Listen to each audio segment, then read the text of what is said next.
So now let us proceed to assignment number 8. So we have here another task. So atong buhaton diri is we have a new workbook. So actually kami kay siya. So new workbook mo na tong kuanon sa Excel. So we already type this one in the Excel. So ang ato na lang buhaton right now is to calculate or to create a formula para makuha na to ang gipangayo nga cost. This one, the cost, the discount, and the final cost, and also the total of altogether price. So karon ang formula nga atong gamiton diri in order para makuha na to ang cost is nun siya diri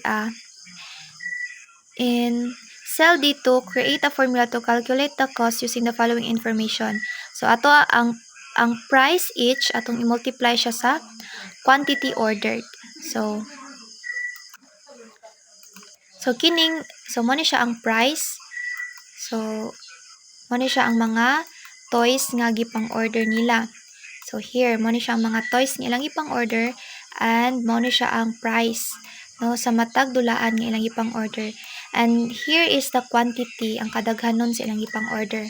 Now, para makuha na to ang cost niya is atong i-multiply ang price each sa quantity nga ilang gi-order.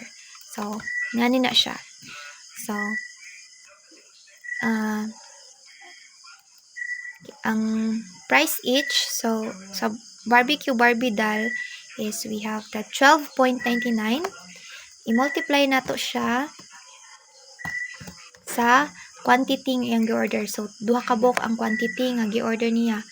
So, 26 ang cost, no? 26 ang iyang cost. Now, next is sa Prince Eric doll. So, the same gyapon nga formula ang ato ang gamiton.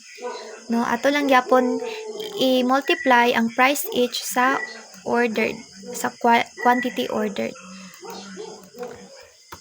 So, equal sign, and then price each 8.9. I-multiply na to siya sa quantity ordered. Next is, we have Princess Jasmine doll. So, na siya price na 9.99. So, ang quantity ordered is isa lang kabuok. So, isa lang kabuok. Ayang price is 9.99. Ito siyang i-multiply.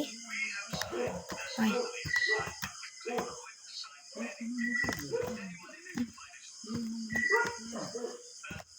Multiply na to siya sa quantity ordered. Isa lang kabuok ang kuan. So, now siya 9.99.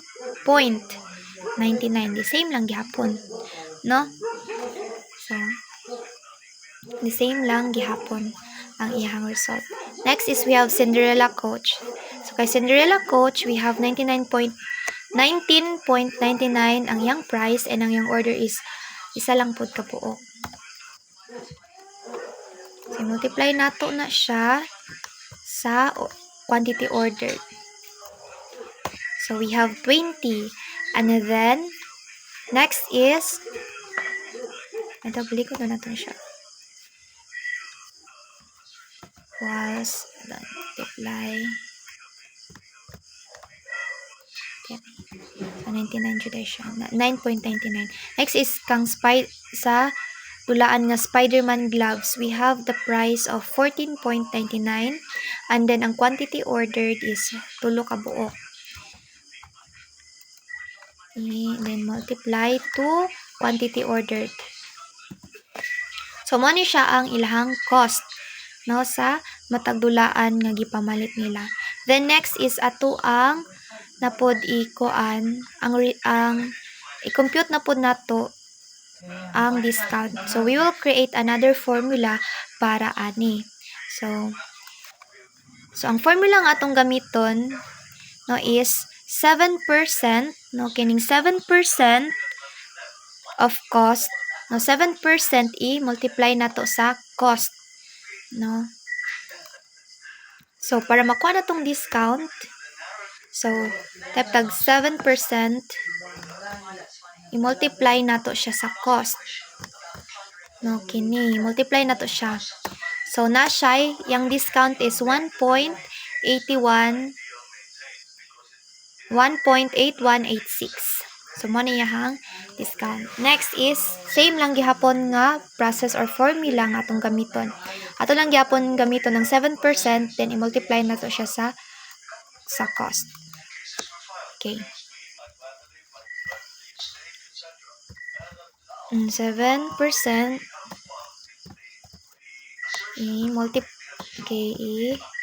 multiply na to siya diri sa D3. So, we have 1 point. No, so, ano siya? So, i-multiply man na to siya. We have 1.88 something. Next is kay Princess Jasmine Dal. So, na siya cost of 9.999. The same gihapon nga formula ang atong gamiton. I-times lang gihapon na to siya sa 7%. 7% ang cost. So, mana siya. Ang Cinderella Coach was 7. Tapos, i-time siya sa cost na 20. So, 1.39 something. And then, kang Spider-Man gloves, no? The same lang gyapon nga formula. So, 7%,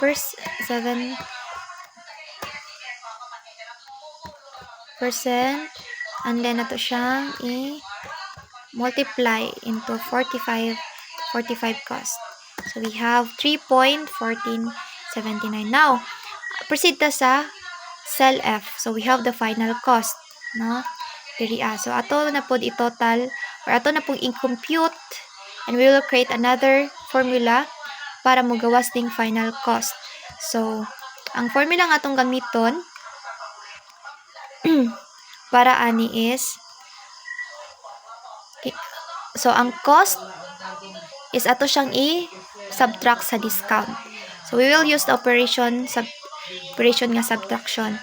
Again, ang cost is, muna siyang cost, ato siyang i-minus or i-subtract diri sa discount. So, muna siya ang kuan. So, cost minus discount equals, muna siya ang iyang final cost. Next is, the same gapon nga procedure or the same gapon nga formula tong gamiton. Equal sign, cost, minus the discount.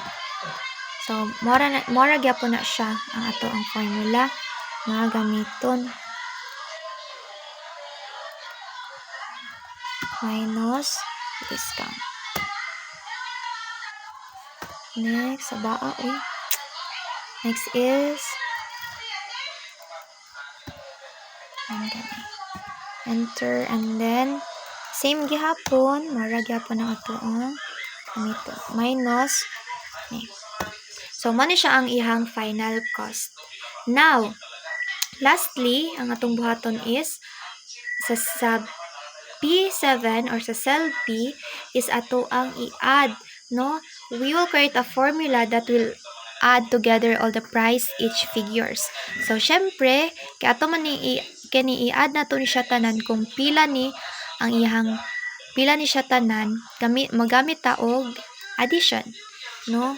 So, atong formula nga atong gamiton is kani sum, and then open parenthesis. So, ang pinakauna diri nga item or toys is kaning Barbie doll, no? So, na siya price na 12.9. So, mo ni siya ang atong una nga utang diri. Next, pinaka last is we have the Spider-Man gloves, diba? Spider-Man gloves. So, ang atong ibutang diri is kaning B, so cell B6, no? So, mo ni siya na encode na siya cell B6, and then i-enter result siya og ang yung total ani tanan nga price is na siya 66.95 pesos. So mo na siya.